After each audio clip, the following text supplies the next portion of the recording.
I would like to talk about some learnings on emotional balance and emotional mastery, especially for B2B AI agency owners. Well, mastery is a very strong word, but doesn't it feel like mastery if we really know that we got ourselves together, that there are emotional fluctuations, but we have had various repeated experiences of making it through those emotional storms without getting knocked off path?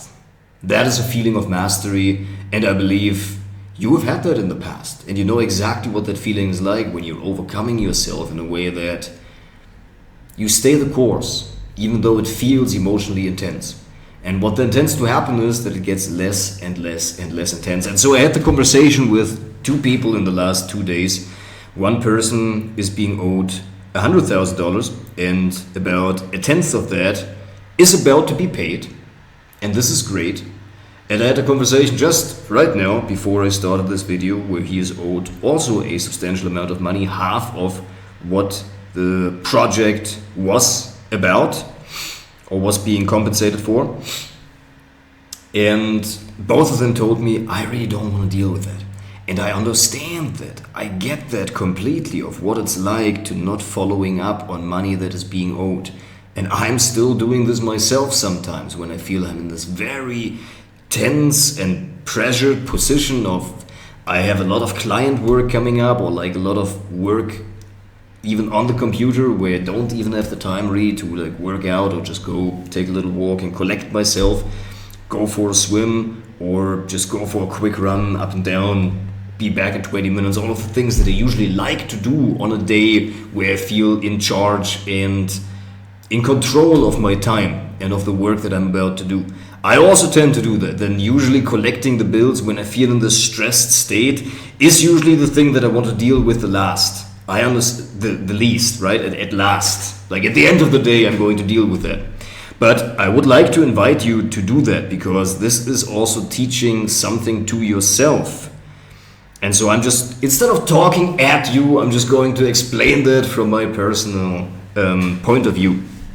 That I'm making it a practice to holding myself in balance so that I have the mental and emotional capacities to follow up on collecting bills, for example. Because yes, I do not want to feel like a bill collector. That is certainly true. But on the other hand, what does it teach me? So in the same way as when I always give in to kind of cheap pleasures, whatever that might mean for you, right? When I teach myself that repeatedly, when I rather indulge in that repeatedly, I teach myself that I'm that kind of person, that I'm susceptible and giving in more and every time into these things that draw my attention. And so in the same way, when I don't follow up with bills and collecting the bills that I'm being owed, I'm going to teach myself that I'm a person who rather avoids these confrontative conversations rather than dealing with them in the moment. And by talking to my clients and giving them the advice, I realized, man, I'm actually being owed some money too for 2 months already. And I've been going back and forth, but yeah, I've also been procrastinating on that because I've been very, very busy getting new clients, and frankly, the money that I've been owed was here locally in Peru, so I would say, like, yeah, if it doesn't come together, I just make more money. And that was exactly what my client told me as well on the call today. And then I realized that the advice that I'm about to give him was something that I definitely want to give to myself too. To not fall into the trap of saying, I don't want to deal with that emotionally. I'd rather get more money in so I don't have to deal with that. I overcompensate that. I don't need this money. It's all good. But what that basically does is it teaches me then that I'm the type of person who feels out of control of the bills collection, and I just let people walk over me in this way. I will not, because this is a piece of self-esteem and of confidence that is being affirmed through actions. And here's the deal.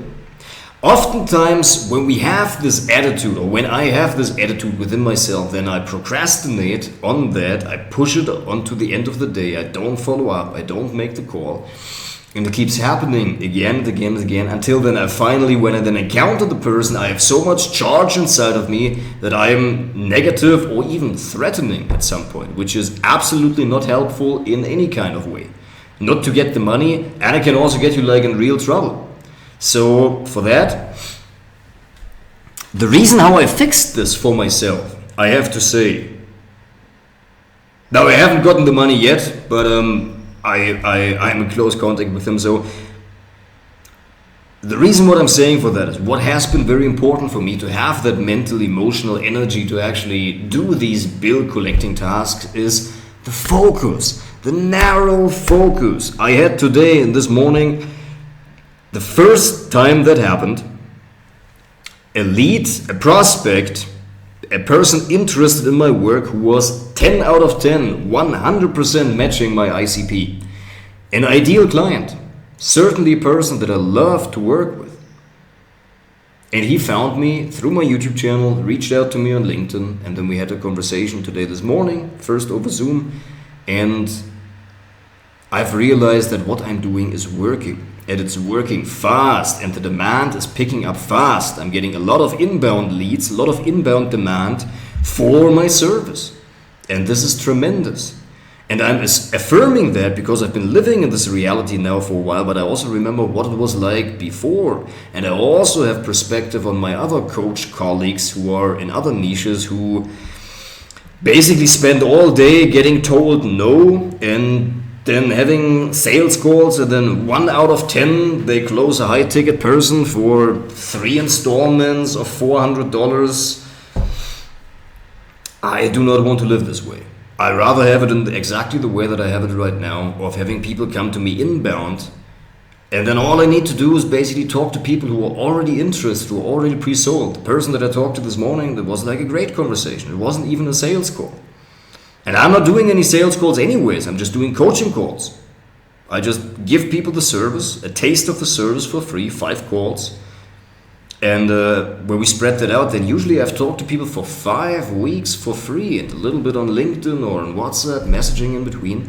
And it seems like so much time, but I rather front load the free value because frankly with every conversation I also get better at it. And it doesn't mean that even if he doesn't buy in this moment, if he has like 5 consecutive calls with me, he or she, then oftentimes they remember you, even for like months after that.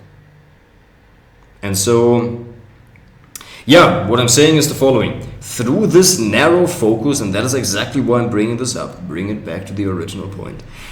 Through this narrow focus, I have been able to get clients inbound, reaching out to me, so that I don't have to spend the time of reaching out to people all day and cold, basically messaging people and getting told no all over again, which, yeah, you can say it is an emotional practice of hardening your knuckles, of like punching, I don't know, a wooden board or something, but like, why would you do that? I mean, alright, that's a bad example. If you want to be a fighter, that might be beneficial. But I'm saying, like, why would you put yourself deliberately through those situations where you're getting told no as an emotional practice? Yes, if you don't have another choice. But if you have another choice, it's not necessary.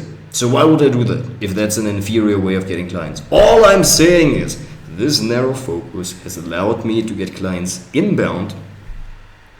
And this has allowed me to have other balance habits in my life so that I actually have the mental, emotional energy to follow up on the people that owe me money still. And I do. And this is exactly what I'm going to do, is recharge my phone and call the person. And getting a morning coffee right now. Have a great day, everybody. Let's keep going. Let's go.